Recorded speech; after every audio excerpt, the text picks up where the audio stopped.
Selamat datang kembali di perkuliahan pemrograman jaringan. Pada bagian ini kita nanti akan belajar mengenai bagaimana kita bisa mengimplementasikan protokol HTTP from scratch dengan menggunakan soket berbasis TCP dengan menggunakan bahasa pemrograman Python. Ada beberapa hal nanti yang akan kita sampaikan dalam dua video yang berbeda. Yang pertama, pada video ini kita akan membahas mengenai pengenalan HTTP, berikut dengan format request response-nya. Kemudian pada video selanjutnya kita nanti akan mencoba untuk mengimplementasikan dalam sebuah sesi coding.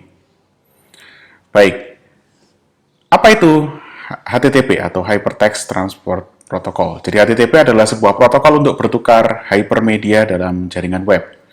Yang dimaksud dengan hypermedia adalah dengan menggunakan HTTP ini kita bisa bertukar media dalam bentuk teks, gambar, maupun video. Nah, HTTP ini menggunakan konsep atau model client-server, di mana ada dua aktor, yaitu client, yang dapat berupa browser atau aplikasi lain yang bertugas untuk mengirimkan request ke server.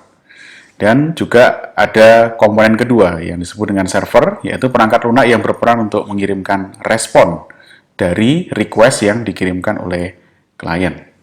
Kalau digambarkan kurang lebih skemanya seperti ini. Ada server, kemudian ada beberapa klien.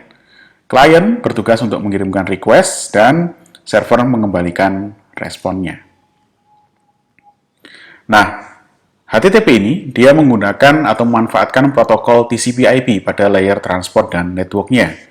Sebagai konsekuensi dari penggunaan protokol TCP, maka di protokol HTTP terjadi two round trip message exchange atau pertukaran message terjadi minimal 2 round trip. Bagaimana bisa terjadi 2 round trip? Karena dia menggunakan TCP, maka awalnya klien akan menginisiasi koneksi TCP ke server dengan mengirimkan paket SYN. Kemudian, server akan menerima permintaan koneksi dari klien tersebut dengan mengembalikan paket SYN ACK, dan kemudian klien akan mengembalikan paket ACK. Baru setelah itu, klien bisa mengirimkan request HTTP, dan server bisa mengembalikan respon HTTP ke klien.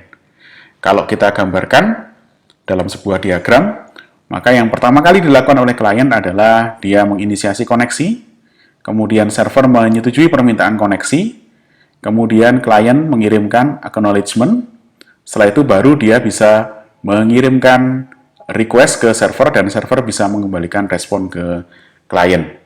Sebagai langkah opsional, ada beberapa opsi. Salah satu opsi adalah server bisa saja menutup koneksi TCP begitu respon dikembalikan ke klien. Ini yang nanti akan kita bahas pada slide selanjutnya. Nah, berbicara mengenai penutupan dan pembukaan koneksi, ada dua mekanisme untuk melakukan manajemen koneksi di HTTP. Mekanisme yang pertama adalah mekanisme non-persistent HTTP. Dan yang kedua adalah mekanisme persistent HTTP. Pada mekanisme non-persistent, koneksi TCP akan ditutup oleh server begitu respon dikirimkan. Jadi, three-way handshaking TCP, kemudian klien mengirimkan request, setelah itu server mengembalikan responnya. Setelah respon dikembalikan, maka server langsung menutup koneksi TCP. Otomatis, hanya ada satu sesi TCP, hanya bisa dipakai untuk bertukar satu objek. Kemudian, metode atau pendekatan yang kedua adalah pendekatan persistent HTTP. Pada pendekatan ini, koneksi TCP akan di-maintain oleh server sampai batas waktu tertentu. Sehingga konsekuensinya adalah satu sesi TCP ini bisa dipakai untuk bertukar beberapa objek. Kita bisa gambarkan dalam sebuah diagram seperti berikut. Pada non-persistent HTTP, begitu klien dan server menyepakati pembuatan koneksi, maka klien bisa mengirimkan sebuah request, kemudian server mengembalikan respon, dan setelah itu koneksi bisa ditutup. Sehingga konsekuensinya ketika kita ingin mendapatkan objek yang kedua, kita harus membuat koneksi yang baru lagi, kemudian mengirimkan request-nya dan menerima responnya, kemudian koneksinya ditutup kembali. Hal ini agak berbeda dengan ketika kita menggunakan konsep persistent connection. Pada konsep persistent connection, klien dan server menyepakati pembuatan koneksi, kemudian klien mengirimkan request ke sebuah objek, kemudian server mengembalikan responnya, kemudian dengan menggunakan koneksi yang sama, maka klien bisa mengirimkan request untuk objek yang kedua, ketiga, dan seterusnya sampai koneksi ditutup oleh server. Nah, berbicara mengenai HTTP, kita akan berbicara mengenai format message di HTTP. Message di HTTP terdiri dari dua jenis, yaitu request message dan response message. Secara garis besar, baik request maupun response message terdiri dari dua bagian, yaitu bagian header dan bagian konten atau bagian body, yang sifatnya opsional bergantung dengan jenis message-nya. Nah, secara umum, message HTTP ini menggunakan encoding teks ASCII, terutama untuk bagian header-nya.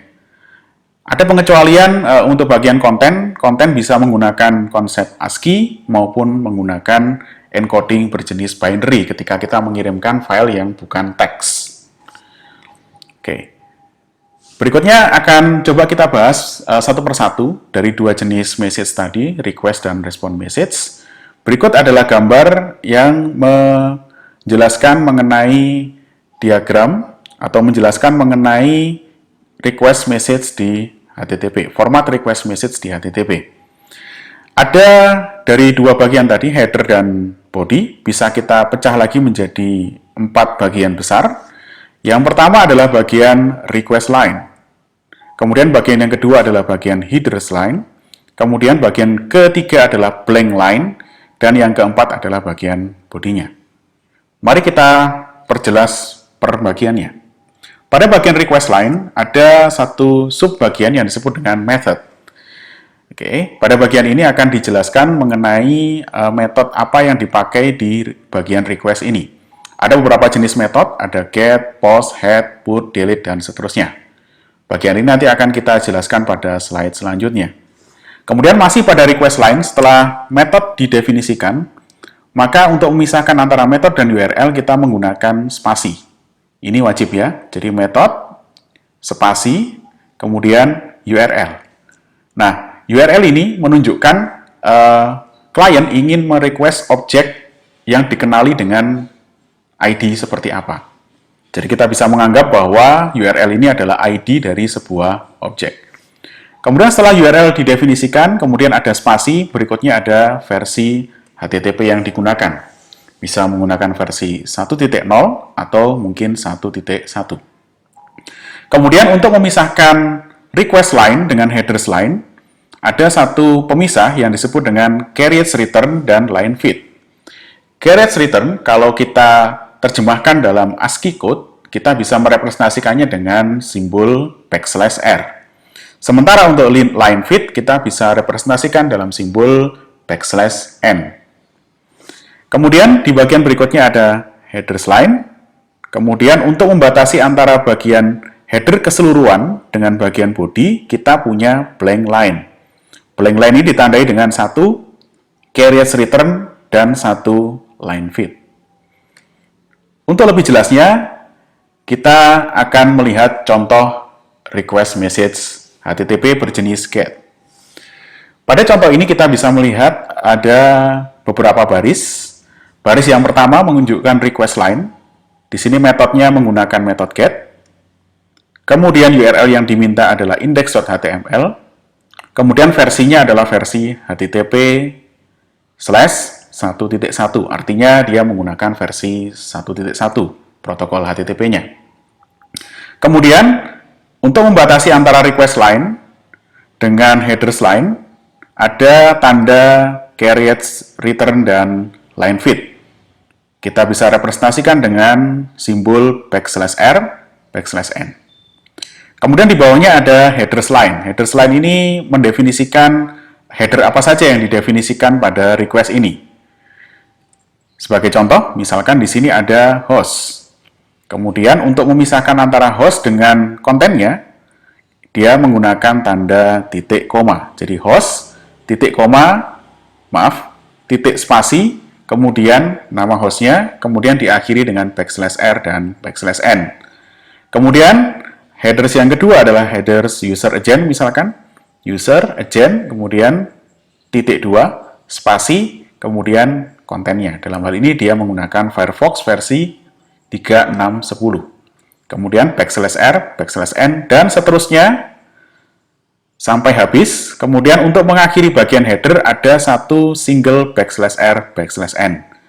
Sehingga dengan kata lain, ketika nanti kita mengimplementasikan protokol HTTP ini from scratch dengan menggunakan Python, kita harus membaca semua bagian header ini sampai kita menemukan single backslash R, backslash N untuk menandai bahwa kita sudah membaca keseluruhan bagian headernya.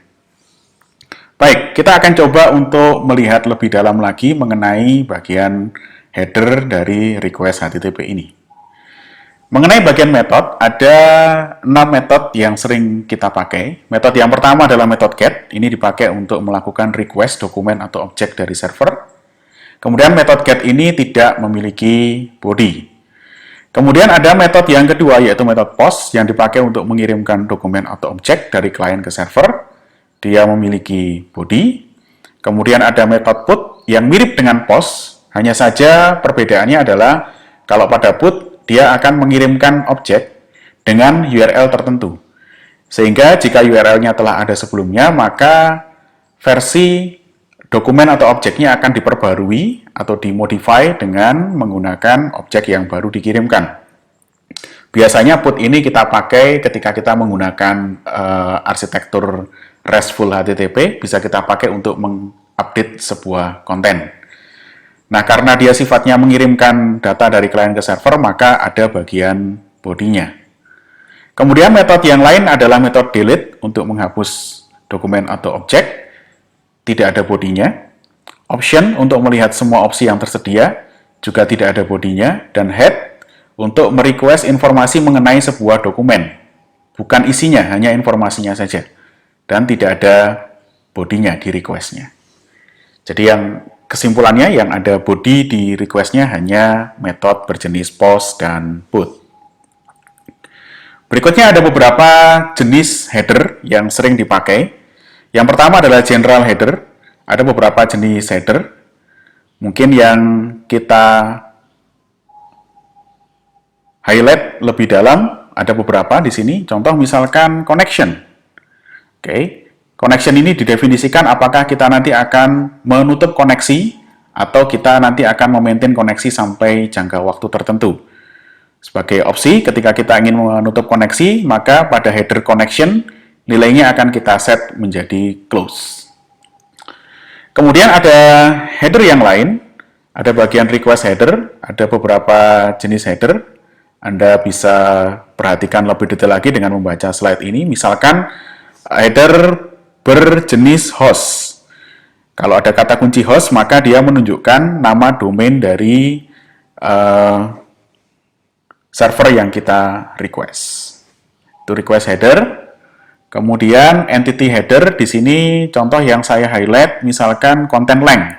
Content length ini menggambarkan berapa ukuran dari konten yang nanti akan kita pertukarkan, baik itu request maupun respon. Jadi content length dan entity header ini bisa muncul di request maupun di respon. Berikutnya, setelah kita memahami mengenai request message, kita akan coba untuk membahas mengenai response message. Untuk response message, formatnya kurang lebih seperti ini. Ada 4 bagian juga, ada status line, ada headers line, blank line, dan entity body. Di bagian status line, kita bisa melihat ada bagian version. Di situ menunjukkan versi HTTP yang digunakan, kemudian dipisahkan spasi, kemudian ada bagian status kode, berisi status dari responnya, kemudian ada frase untuk menjelaskan status dari respon tadi.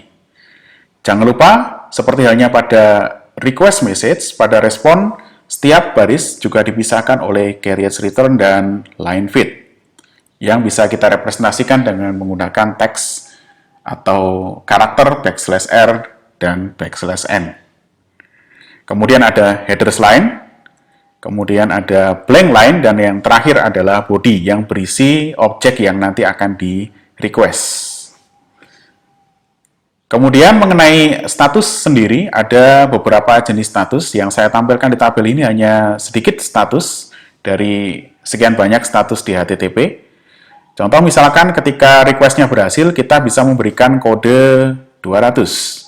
Sementara frasenya kita ganti dengan OK. Jadi kalau kita kembalikan ke header responnya, http:/1.1 spasi 200 spasi OK untuk bagian request lainnya. Jika memang resource atau objek atau dokumennya bisa dikembalikan ke klien. Ada status yang lain, misalkan kalau objek tidak ditemukan, kita bisa menggunakan kode 404 dengan frase not found. Oke, ini respon headernya. Ada beberapa header yang berkaitan dengan respon. Ada accept range, ada age, public, retry after, dan seterusnya. Baik. Pada bagian selanjutnya, kita nanti akan mencoba untuk mengimplementasikan protokol HTTP ini pada sebuah studi kasus yang sederhana dengan menggunakan pemrograman soket berbasis bahasa Python.